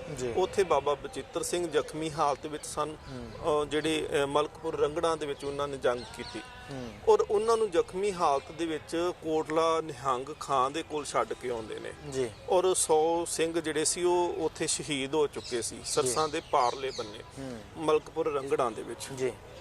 ਸੋ ਸਤਿਗੁਰ ਮਹਾਰਾਜ ਇੱਥੇ ਨਹੀਂ ਰੁਕਦੇ, ਮਹਾਰਾਜ ਉੱਥੋਂ ਬੂਰ ਮਾਜਰਾ, ਮਨੀ ਮਾਜਰਾ ਇਤਿਆਦਿਕ ਬ੍ਰਾਹਮਣ ਮਾਜਰਾ ਤੋਂ ਹੁੰਦਿਆਂ ਹੋਇਆਂ ਸੱਚੇ ਪਾਤਸ਼ਾਹ ਮਹਾਰਾਜ ਫਿਰ ਚਮਕੌਰ ਸਾਹਿਬ ਜਿਹੜਾ ਹੈ ਚਮਕੌਰ ਦੀ ਧਰਤੀ ਤੇ ਪਹੁੰਚਦੇ ਨੇ। ਬੁੱਧੀ ਚੰਦ ਰਾਵਤ ਦੀ ਉਹ ਹਵੇਲੀ ਤੇ ਮਹਾਰਾਜ ਜਦੋਂ ਹਵੇਲੀ ਦੇ ਬਾਹਰ ਪਹੁੰਚੇ ਤੇ ਸਤਿਗੁਰ ਸੱਚੇ ਪਾਤਸ਼ਾਹ ਮਹਾਰਾਜ ਨੇ, ਇਤਿਹਾਸ ਕਹਿੰਦਾ ਕਿ ਇੱਕ ਛੋਟੀ ਜਿਹੀ ਮਿੱਟੀ ਦੀ ਡਲੀ ਕੱਢ ਕੇ ਤੇ ਉਹਨੂੰ ਹੱਥ ਦੇ ਨਾਲ ਮਸਲਿਆ ਤੇ ਫੂਕ ਮਾਰ ਕੇ ਉਡਾਇਆ। ਭਾਈ ਦਇਆ ਸਿੰਘ ਜੀ ਨੇ ਪੁੱਛਿਆ ਸੀ, ਕਹਿਣ ਲੱਗੇ ਸੱਚੇ ਪਾਤਸ਼ਾਹ ਮਹਾਰਾਜ ਕੀ ਕਾਰਨ ਮਿੱਟੀ ਉਡਾਈ ਹੈ ਤੁਸੀਂ, ਇਹਦੇ ਪਿੱਛੇ ਕੀ ਕਾਰਨ? ਮਹਾਰਾਜ ਕਹਿੰਦੇ ਮੈਂ ਇਸ ਸਰਸ ਜ਼ਮੀਨ ਨੂੰ ਸਿਜਦਾ ਕੀਤਾ ਹੈ, ਇਹ ਉਹ ਥਾਂ ਹੈ ਜਿੱਥੇ ਮੇਰੇ ਸਪੁੱਤਰਾਂ ਨੇ ਤੇ ਮੇਰੇ ਖਾਲਸੇ ਨੇ, ਮੇਰੇ ਸਿੰਘਾਂ ਨੇ ਕੱਲ ਨੂੰ ਸ਼ਹਾਦਤ ਤੇ ਜਾਮ ਪੀਣੇ ਨੇ। ਸੋ ਇਹ ਸਤਿਗੁਰੂ ਮਹਾਰਾਜ ਪਾਤਸ਼ਾਹ ਜੀ ਸਤਪੋ ਦੀ ਰਾਤ ਨੂੰ ਜਿਹੜਾ ਹੈ ਉਹ ਚਮਕੌਰ ਸਾਹਿਬ ਪਹੁੰਚਣ ਜੀ। ਸਿੰਘ ਸਾਹਿਬ ਜੀ, ਸਮਾਂ ਵੀ ਆਪਣੇ ਕੋਲ ਸੀਮਤ ਹੈ, ਅੰਤ ਦੇ ਉੱਤੇ ਇਹ ਜਾਣਨਾ ਚਾਹਾਂਗੇ ਕਿ ਬਾਬਾ ਅਜੀਤ ਸਿੰਘ ਦੀ ਸ਼ਹਾਦਤ ਕਿਵੇਂ ਹੁੰਦੀ ਆ। ਉਸ ਤੋਂ ਪਹਿਲਾਂ ਜਦੋਂ ਗੁਰੂ ਸਾਹਿਬ ਆਪਣੇ ਹੱਥੀਂ ਉਹਨਾਂ ਨੂੰ ਜੰਗ ਦੇ ਮੈਦਾਨ ਦੇ ਵਿੱਚ ਤੋਰਦੇ ਨੇ ਤਾਂ ਉਹ ਕਿਵੇਂ ਦਾ ਉਦੋਂ ਦਾ ਉਹ ਸਮਾਂ ਸੀਗਾ ਤੇ ਕਿਵੇਂ ਉਹਨਾਂ ਨੇ ਸ਼ਹਾਦਤ ਦਾ ਜਾਮ ਜਿਹੜਾ ਆ ਉਹ ਕੀਤਾ? ਦੇਖੋ ਜੀ, ਅਸੀਂ ਇਤਿਹਾਸ ਦੇ ਵਿੱਚ ਜਦੋਂ ਰਹਿਬਰ ਵੀ ਦੇਖਦੇ ਹਾਂ, ਦੂਸਰੇ ਧਰਮਾਂ ਦੇ ਵਿੱਚ ਰਹਿਬਰਾਂ ਨੂੰ ਦੇਖਦੇ ਹਾਂ ਤੇ ਅਸੀਂ ਦੇਖਦੇ ਹਾਂ ਕਿ ਬਹੁਤ ਸਾਰੇ ਐਸੇ ਰਹਿਬਰ ਸਨ ਜਿਹੜੇ ਆਪਣੇ ਹੀ ਪੁੱਤਰ ਦਾ ਵਿਛੋੜਾ ਬਰਦਾਸ਼ਤ ਨਹੀਂ ਸੀ ਕਰ ਸਕੇ। ਬਿਲਕੁਲ, ਚਲੋ ਹੈ ਸਤਿਕਾਰਯੋਗ ਨੇ ਸਾਰੇ, ਪਰ ਅਸੀਂ ਜਦੋਂ ਕੰਪੈਰੀਜ਼ਨ ਕਰਾਂਗੇ, ਅਸੀਂ ਤੁਲਨਾ ਕਰਾਂਗੇ, ਗੁਰੂ ਗੋਬਿੰਦ ਸਿੰਘ ਮਹਾਰਾਜ ਪਾਤਸ਼ਾਹ ਜੀ ਦਾ ਸੱਚਮੁੱਚ ਕੋਈ ਸਾਨੀ ਹੈ ਹੀ ਨਹੀਂ ਸੰਸਾਰ ਦੇ ਵਿੱਚ। ਹਜ਼ਰਤ ਮੁਹੰਮਦ ਸਾਹਿਬ ਜੀ ਦਾ ਛੋਟਾ ਜਿਹਾ ਪੁੱਤਰ ਜਿਹੜਾ ਸੀ ਉਹ ਬਿਮਾਰੀ ਕਰਕੇ ਉਹਦੀ ਮੌਤ ਹੁੰਦੀ ਹੈ। ਹਜ਼ਰਤ ਮੁਹੰਮਦ ਸਾਹਿਬ ਉਹਨਾਂ ਦੀਆਂ ਅੱਖਾਂ ਭਿੱਜਾਈਆਂ ਸਨ ਜੀ। ਯਕੂਬ ਕੋ ਯੂਸਫ ਕੇ ਵਿਛੜ ਨੇ ਨੇਰ ਲਾਇਆ, ਯਕੂਬ ਯੂਸਫ ਦੇ ਵਿਛੜਨ ਕਰਕੇ ਉਹ ਰੋ ਰੋ ਕੇ ਅੰਨਾ ਹੋ ਗਿਆ ਸੀ ਜੀ। ਦਸ਼ਰਥ ਜਿਹੜੇ ਸਨ ਉਹ ਰਾਮ ਤੇ ਲਕਸ਼ਮਣ ਨੂੰ ਬਨਵਾਸ ਦਿੰਦੇ ਨੇ ਤੇ ਪਤਾ ਹੈ 14 ਸਾਲ ਬਾਅਦ ਵਾਪਸ ਆ ਜਾਣਾ ਹੈ, ਪਰ ਉਹ ਵਿਛੋੜਾ ਜਿਹੜਾ ਸੀ ਉਹ ਅਸਹਿ ਹੈਗਾ ਸੀ, ਜਿੰਦੇ ਕਰਕੇ ਉਹਨਾਂ ਦੀ ਮੌਤ ਹੋ ਜਾਂਦੀ ਹੈ। ਸੋ ਸਤਿਗੁਰ ਸੱਚੇ ਪਾਤਸ਼ਾਹ ਮਹਾਰਾਜ ਉਹ ਰਾਤ ਸਤਪੋ ਦੀ ਰਾਤ ਮਹਾਰਾਜ ਜੀ ਨੇ ਸਿੱਖਾਂ ਨੂੰ ਬਹੁਤ ਪਿਆਰ ਕੀਤਾ। ਅੱਧੀ ਰਾਤ ਗੁਜ਼ਰਦੀ ਹੈ, ਮਹਾਰਾਜ ਬਾਹਰ ਹਵਾ ਦੇ ਵਿੱਚ ਲਹਿਰਾ, ਹਵਾ ਚੱਲਦੀ ਪਈ ਠੰਡੀ, ਮਹਾਰਾਜ ਆਉਂਦੇ ਨੇ, ਸਿੱਖ ਲੇਟੇ ਹੋਏ ਨੇ, ਆਰਾਮ ਕਰਦੇ ਪਏ ਨੇ ਤੇ ਜੋਗੀ ਅੱਲਾ ਯਾਰ ਖਾਂ ਕਹਿੰਦਾ ਹੈ ਕਿ ਚੂਮਾ ਕਬੀ ਹਲਕੂਮ ਦਹਨ ਚੂਮਨੇ ਬੈਠੇ, ਪਾਏ ਤੀ ਆਏ ਤੋਂ ਕਦਮ ਚੂਮਨੇ ਬੈਠੇ ਜੀ। ਮਹਾਰਾਜ ਸਿੱਖਾਂ ਦੇ ਚਰਨ ਚੁੰਮਦੇ ਨੇ, ਸਿੱਖਾਂ ਦੇ ਗਲੇ ਨੂੰ ਚੁੰਮਦੇ ਨੇ, ਮੱਥੇ ਨੂੰ ਚੁੰਮਦੇ ਨੇ ਜੀ। ਮਹਾਰਾਜ ਆਪਣੇ ਸਪੁੱਤਰਾਂ ਨੂੰ ਵੀ ਪਿਆਰ ਕਰਦੇ ਆ। ਉੱਥੇ ਬਾਬਾ ਅਜੀਤ ਸਿੰਘ ਦਾ ਮੁੱਖ ਚੁੰਮਿਆ, ਬਾਬਾ ਜੁਝਾਰ ਸਿੰਘ ਜੀ ਦਾ ਮੁੱਖ ਚੁੰਮਿਆ। ਸਵੇਰ ਹੁੰਦੀ ਹੈ ਤੇ ਪਤਾ ਲੱਗਦਾ ਹੈ ਕਿ ਫੌਜ ਨੇ ਜਿਹੜਾ ਹੈ ਇਸ ਗੜੀ ਨੂੰ ਘੇਰਾ ਪਾ ਲਿਆ ਹੈ। ਸਭ ਤੋਂ ਪਹਿਲਾਂ ਸਤਿਗੁਰੂ ਮਹਾਰਾਜ ਪਾਤਸ਼ਾਹ ਜੀ 2 ਸਿੰਘ ਮਦਨ ਸਿੰਘ ਤੇ ਕਾਠਾ ਸਿੰਘ ਨੂੰ ਗੜੀ ਦੇ ਬਿਲਕੁਲ ਦਰਵਾਜ਼ੇ ਦੇ ਅੱਗੇ ਖੜਾ ਕਰਦੇ ਨੇ। ਸੋ ਸਤਿਗੁਰੂ ਮਹਾਰਾਜ ਪਾਤਸ਼ਾਹ ਸਿੰਘਾਂ ਨੂੰ ਗੜੀ ਦੇ ਆਸੇ-ਪਾਸੇ ਬੜੀ ਵਿਉਂਤਬੰਦੀ ਦੇ ਨਾਲ ਖੜਾ ਕੀਤਾ। ਪਹਿਲਾਂ ਤੀਰਾਂ ਦੇ ਨਾਲ ਯੁੱਧ ਕੀਤਾ ਗਿਆ, ਫੌਜ ਨੂੰ ਦੂਰ ਰੱਖਿਆ ਗਿਆ ਗੜੀ ਤੋਂ। ਫਿਰ ਇੱਕ ਹੱਲੇ ਦੇ ਨਾਲ ਕਿਲੇ ਦਾ ਗੜੀ ਦਾ ਦਰਵਾਜ਼ਾ ਤੋੜਨ ਦੀ ਕੋਸ਼ਿਸ਼ ਕੀਤੀ ਗਈ। ਫਿਰ ਸਤਿਗੁਰੂ ਮਹਾਰਾਜ ਨੇ ਨਿਰਣਾ ਕੀਤਾ ਕਿ ਨਹੀਂ, ਜੰਗ ਅੰਦਰ ਰਹਿ ਕੇ ਨਹੀਂ, ਹੁਣ ਬਾਹਰ ਜਾ ਕੇ ਕੀਤੀ ਜਾਏਗੀ। 5-5 ਸਿੰਘਾਂ ਦੇ ਜਥੇ ਜਿਹੜੇ ਸੀ ਮਹਾਰਾਜ ਨੇ ਭੇਜਣੇ ਸ਼ੁਰੂ ਕੀਤੇ। ਤੀਸਰੇ ਜਥੇ ਦੇ ਵਿੱਚ ਫਿਰ ਬਾਬਾ ਅਜੀਤ ਸਿੰਘ ਦੀ ਤਿਆਰੀ ਕਰਦੇ ਆ, ਸੱਚੇ ਪਾਤਸ਼ਾਹ ਮਹਾਰਾਜ ਜੀ ਦੇ ਸਾਹਮਣੇ ਆਉਂਦੇ ਆ। ਮਹਾਰਾਜ ਜੀ ਨੂੰ ਆ ਕੇ ਆਖਦੇ ਕਿ ਸਤਿਗੁਰ ਮਹਾਰਾਜ ਮੈਂ ਜੰਗ ਵਿੱਚ ਜਾਣਾ ਹੈ ਤੇ ਸਤਿਗੁਰ ਮਹਾਰਾਜ ਸੱਚੇ ਪਾਤਸ਼ਾਹ ਕਹਿੰਦੇ ਨੇ ਕਿ ਹਾਂ ਬਿਲਕੁਲ ਜਾਓ, ਪਰ ਇਹ ਜੰਗ ਦਾ ਮੈਦਾਨ ਬਿਲਕੁਲ ਇਹਨੂੰ ਉਵੇਂ ਦਾ ਨਾ ਸਮਝਣਾ ਕਿ ਅਸੀਂ ਇੱਥੋਂ ਵਾਪਸ ਜਿਉਂਦੇ ਆ ਸਕਦੇ ਹਾਂ। ਤੇ ਬਾਬਾ ਅਜੀਤ ਸਿੰਘ ਜੀ ਆਪਣੇ ਪਿਤਾ ਸਤਿਗੁਰੂ ਨੂੰ ਯਾਦ ਕਰਾਉਂਦੇ ਨੇ, ਕਹਿੰਦੇ ਪਾਤਸ਼ਾਹ ਸਤਿਗੁਰੂ ਪਿਤਾ ਜੀ, ਜਿੱਦਣ ਮੇਰਾ ਜਨਮ ਹੋਇਆ ਸੀ ਤੇ ਤੁਸੀਂ ਜੰਗ ਜਿੱਤ ਕੇ ਆਏ ਸੀ ਜੀ, ਤੇ ਤੇ ਤੁਸੀਂ ਮੇਰਾ ਨਾਮ ਜਿਹੜਾ ਹੈ ਉਹ ਜਿੱਤ ਦੇ ਕਰਕੇ ਅਜੀਤ ਸਿੰਘ ਰੱਖਿਆ ਸੀ जी ਤੇ ਮਹਾਰਾਜ ਨਾਮ ਕਾ ਅਜੀਤ ਹੂੰ ਜੀਤਾ ਨਾ ਜਾਊਂਗਾ ਜੀਤਾ ਗਿਆ ਤੋ ਜੀਤਾ ਹੁਆ ਵਾਪਸ ਨਾ ਆਊਂਗਾ जी ਸੋ ਸਤਿਗੁਰੂ ਮਹਾਰਾਜ ਪਾਤਸ਼ਾਹ ਮੈਂ ਪਿੱਠ ਦਿਖਾ ਕੇ ਜੰਗ ਦੇ ਵਿੱਚੋਂ ਕਦੀ ਨਹੀਂ ਆਵਾਂਗਾ ਮੈਂ ਤੁਹਾਡਾ ਹੀ ਸੁਪੁੱਤਰ ਆ जी ਮੈਨੂੰ ਤੁਸੀਂ ਇਜਾਜ਼ਤ ਦਿਓ ਸਤਿਗੁਰੂ ਮਹਾਰਾਜ ਨੇ ਆਪ ਆਪਣੇ ਪੁੱਤਰ ਨੂੰ ਸਜਾਇਆ ਸ਼ਸਤਰ ਸਜਾਏ ਕਲਗੀ ਸਜਾਈ ਸਤਿਗੁਰੂ ਮਹਾਰਾਜ ਨੇ ਤੋਰਨ ਤੋਂ ਪਹਿਲਾਂ ਗਲੇ ਦੇ ਨਾਲ ਲਾਉਣਾ ਕੀਤਾ जी ਮਹਾਰਾਜ ਪਾਤਸ਼ਾਹ ਗੜੀ ਦੇ ਦਰਵਾਜ਼ੇ ਤੱਕ ਮਹਾਰਾਜ ਆਪ ਗਏ ਸਤਿਗੁਰੂ ਮਹਾਰਾਜ ਦਾ ਸੁਪੁੱਤਰ ਬਾਬਾ ਅਜੀਤ ਸਿੰਘ ਜੀ ਔਰ ਨਾਲ 5 ਸਿੰਘ ਜਿਹੜੇ ਨੇ ਉਹ ਨਾਲ ਜਾਂਦੇ ਨੇ ਔਰ ਸਤਿਗੁਰੂ ਮਹਾਰਾਜ ਗੜੀ ਦੇ ਉੱਤੋਂ ਖਲੋ ਕਰਕੇ ਦੇਖਦੇ ਆ ਕਿ ਕਿਵੇਂ ਸਾਹਿਬਜ਼ਾਦਾ ਬਾਬਾ ਅਜੀਤ ਸਿੰਘ ਜੀ ਲੜਦਾ ਹੈ जी ਬਾਬਾ ਅਜੀਤ ਸਿੰਘ ਜੀ ਇੰਨੀ ਬਹਾਦਰੀ ਦੇ ਨਾਲ ਲੜੇ ਕਿ ਦੁਸ਼ਮਣ ਦੇ ਜਿਹੜਾ ਉਹ ਮੈਦਾਨ ਸੀ ਉਹਦੇ ਵਿੱਚ ਉਹਨਾਂ ਨੇ ਸਫਾਂ ਵਿਛਾ ਦਿੱਤੀਆਂ ਇੰਨੇ ਦੁਸ਼ਮਣਾਂ ਨੂੰ ਉਹਨਾਂ ਨੇ ਮਾਰਿਆ ਉੱਥੇ जी ਔਰ ਉਹ ਕਤਲਗੜ੍ਹ ਦਾ ਜੋ ਸਥਾਨ ਗੁਰਦੁਆਰਾ ਕਤਲਗੜ੍ਹ ਸਾਹਿਬ ਉਸ ਸਥਾਨ ਤੇ ਸਾਹਿਬਜ਼ਾਦਾ ਜੀ ਸ਼ਹੀਦ ਹੋਣ ਤੋਂ ਪਹਿਲਾਂ ਕਹਿੰਦੇ ਨੇ ਤੀਰ ਮੁੱਕਦੇ ਨੇ ਉਹ ਨੇਜੇ ਨਾਲ ਲੜਦੇ ਨੇ ਨੇਜਾ ਕਿਸੇ ਦੀ ਸੰਜੋਗ ਦੇ ਵਿੱਚ ਅੜ ਕੇ ਜਿਹੜਾ ਹੈ ਉਹ ਟੁੱਟਦਾ ਹੈ ਤੇ ਫਿਰ ਉਹ ਤਲਵਾਰ ਨਾਲ ਲੜਦੇ ਨੇ ਤਲਵਾਰ ਵੀ ਖੁੰਡੀ ਹੋ ਜਾਂਦੀ ਹੈ ਤੇ ਸਾਹਿਬਜ਼ਾਦਾ ਬਾਬਾ ਅਜੀਤ ਸਿੰਘ ਜੀ ਸ਼ਹਾਦਤ ਤੋਂ ਪਹਿਲਾਂ ਕਹਿੰਦੇ ਨੇ ਉਹਨਾਂ ਦੇ ਸਰੀਰ ਦੇ ਉੱਪਰ 392 ਫੱਟ ਸਨ ਇਹਦਾ ਮਤਲਬ ਕਿ ਜੰਗ ਦੇ ਵਿੱਚ ਹਰ ਪਾਸਿਓਂ ਤੀਰ ਵੀ ਉਹਨਾਂ ਦੇ ਉੱਪਰ ਚਲਾਇਆ ਗਿਆ ਤਲਵਾਰਾਂ ਵੀ ਚੱਲੀਆਂ ਨੇਜੇ ਵੀ ਚੱਲੇ ਔਰ ਸਰੀਰ ਦੇ ਉੱਪਰ 392 ਫੱਟ ਹੋਣੇ जी ਇਹ ਛੋਟੀ ਗੱਲ ਨਹੀਂ ਅੱਜ ਸਾਡੇ ਬੱਚਿਆਂ ਦੇ ਉੱਪਰ ਥੋੜਾ ਜਿੰਨਾ ਵੀ ਕਿਤੇ ਕੋਈ ਸੱਟ ਲੱਗਦੀ ਹੈ ਤੇ ਮਾਤਾ ਪਿਤਾ ਸੋਚਦੇ ਨੇ ਕਿ ਨਹੀਂ ਜਲਦੀ ਨਾਲ ਕੋਈ ਟੀਕਾ ਲਗਵਾਇਆ ਜਾਏ ਕੋਈ ਪੱਟੀ ਕੀਤੀ ਜਾਏ ਹੁਣ ਜਿਹੜੇ ਸਰੀਰ ਦੇ ਉੱਪਰ ਬਾਰ-ਬਾਰ ਤੀਰ ਵੱਜਦੇ ਨੇ ਫੱਟ ਲੱਗਦੇ ਪਏ ਨੇ ਹਾਲਾਂਕਿ ਕੋਈ ਸੰਜੋਗ ਨਹੀਂ ਕੋਈ ਲੋਹਦਾਰ ਕੱਪੜਾ ਟੋਪ ਨਹੀਂ ਪਹਿਨਿਆ ਬਿਲਕੁਲ ਆਮ ਜਿਹੇ ਵਸਤਰਾਂ ਦੇ ਵਿੱਚ ਹੀ ਚੋਲੇ ਦੇ ਵਿੱਚ ਹੀ ਉਹ ਜੰਗ ਕਰਦੇ ਪਏ ਨੇ ਔਰ 392 ਫੱਟ ਦੀ ਜਿਹੜੀ ਹੈ ਉਹ ਲੱਗਣ ਤੋਂ ਬਾਅਦ ਵਿੱਚ ਉਹ ਕਤਲਗੜ੍ਹ ਦਾ ਚਮਕੌਰ ਦਾ ਮੈਦਾਨ ਹੈ जी ਜਿੱਥੇ ਸਾਹਿਬਜ਼ਾਦਾ ਬਾਬਾ ਅਜੀਤ ਸਿੰਘ ਜੀ ਦੀ ਸ਼ਹਾਦਤ ਹੁੰਦੀ ਹੈ जी ਬਿਲਕੁਲ ਜੀ ਵਿਸ਼ਵ ਭਰ ਦੀਆਂ ਸੰਗਤਾਂ ਦੇ ਨਾਲ ਬਾਬਾ ਅਜੀਤ ਸਿੰਘ ਜੀ ਦੇ ਸਮੁੱਚੇ ਜੀਵਨ ਦੇ ਉੱਤੇ ਵਿਚਾਰਾਂ ਦੀ ਸਾਂਝ ਪਾਈ ਗਿਆਨੀ ਅਮਰਿੰਦਰ ਸਿੰਘ ਜੀ ਹੋਰਾਂ ਨੇ ਸੋ ਇਹਨਾਂ ਦਾ ਬਹੁਤ-ਬਹੁਤ ਧੰਨਵਾਦ ਕਰਦੇ ਹਾਂ ਤੇ ਸਮੁੱਚਾ ਬਾਬਾ ਅਜੀਤ ਸਿੰਘ ਜੀ ਦੇ ਜਨਮ ਦਿਹਾੜੇ ਮੌਕੇ ਦੇ ਉੱਤੇ ਸਮੁੱਚੇ ਜੀਵਨ ਨੂੰ ਦਰਸਾਇਆ ਸੋ ਪ੍ਰੋਗਰਾਮ ਕਰਦਿਆਂ ਹੋਈ ਵਾਦ ਘਾਟ ਨਾ ਚਿਤਾਰਨੀ ਸੋ ਅੱਜ ਦੇ ਇਸ ਪ੍ਰੋਗਰਾਮ ਦੇ ਵਿੱਚ ਇੰਨਾ ਹੀ ਸਿੰਘ ਸਾਹਿਬ ਦਾ ਧੰਨਵਾਦ ਕਰਦਿਆਂ ਹੋਇਆਂ ਬੁਲਾਉਂਦੇ ਹਾਂ ਸਾਂਝੇ ਰੂਪ ਦੇ ਵਿੱਚ ਫਤਿਹ ਵਾਹਿਗੁਰੂ ਜੀ ਕਾ ਖਾਲਸਾ ਵਾਹਿਗੁਰੂ ਜੀ ਕੀ ਫਤਿਹ।